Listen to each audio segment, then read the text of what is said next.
everyone. Welcome back to another episode of Anabaptist Perspectives. We're here again with Valerie Miller from Mississippi, and she's going to share with us some today about adoption and maybe if you're considering adoption and just, different elements of that. So Valerie, as someone who has experienced adoption, how is your perspective different? There's nothing like experiencing something to really understand it, and I think that's a general principle of life. Whenever there's an adoption, it means that there has been brokenness at some point in the child's past. The original family was not the way it should have been. There is brokenness, there is problems that are part of the past, and so when that happens, there's always repercussions later. And so for me, I've experienced some of those personally.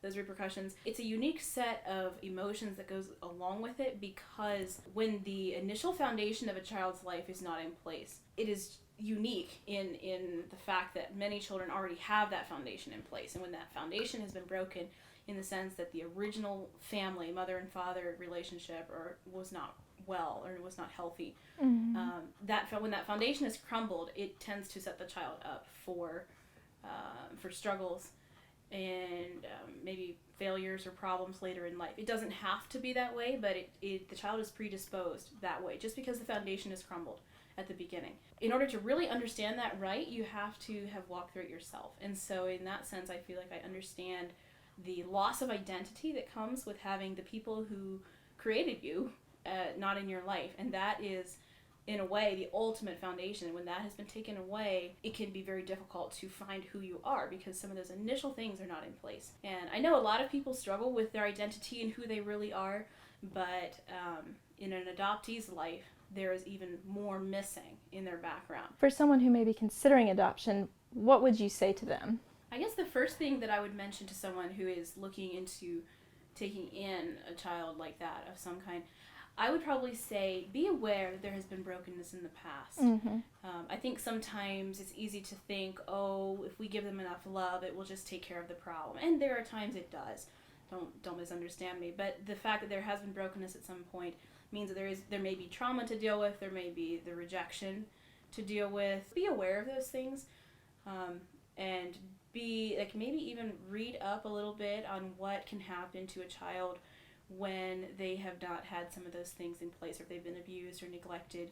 Some of those things actually have a real impact on the way a child processes and how they interpret the circumstances around them, their senses, all of those things. At the same time, don't focus on it so much that in your mind it defines your child, because it doesn't. And so I guess the second thing I would say is be aware of the blessing that comes with adoption or fostering or taking in a child with a broken past, and see it for the opportunity that it is. It is incredible to have the chance to take in a child and to provide them with love, provide them with stability. It is amazing what can happen when a child is given the proper love and how it can heal the past trauma. And another thing, this is a smaller thing, but I would probably say just remember that to treat the adopted or the foster child similarly as you would your other biological children, should you have some. They are different, and so in a sense you will view them as different, but don't treat them as inferior or less than just because of the past. And I know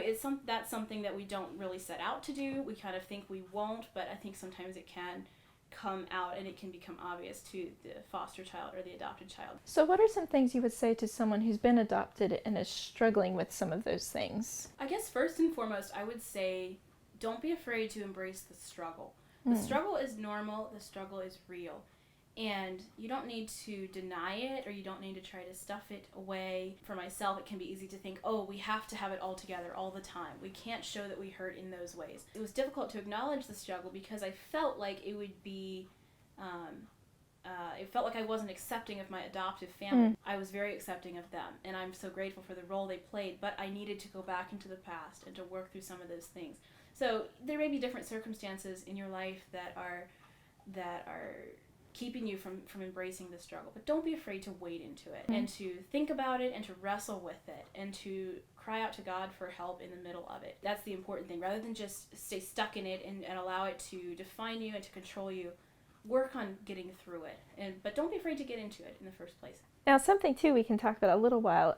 My family adopted as well, and I know lots of other Anabaptist families who have been involved in foster care and things like that. So how would you say that Anabaptists as a people are equipped and primed for adoption and fostering. I totally agree with the basis of your statement that Anabaptists are very much cut out for that. And I think it's because the nuclear family is very important within just the way Anabaptists are set up. Their value system is largely built on the importance of family and doing family, the way God has set up, with a father being in the position of leadership, and then the mother being having a complementary role, and then having children in accordance with God's design. And so that value system is very prevalent within almost every Anabaptist church you can find.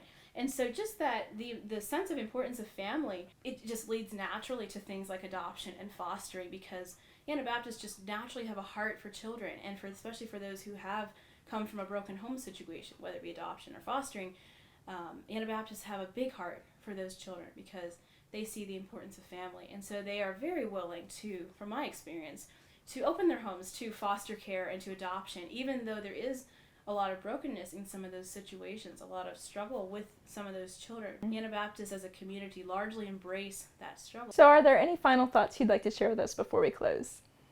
I guess one thing that comes to mind for me is when I think of adoption, I think about how it is a beautiful picture of what God does for each one of us when we become His children. And I think it is a beautiful type of what happens. But I think of how when we lived before we became believers, we had a past of brokenness and sin, and how when God adopts us into His family and we become a child of His, He gives us a new identity. And it doesn't mean that it completely erases what happened in the past, and that the past still may have effects now, but it does not define us anymore. And we have a new identity as a child of God.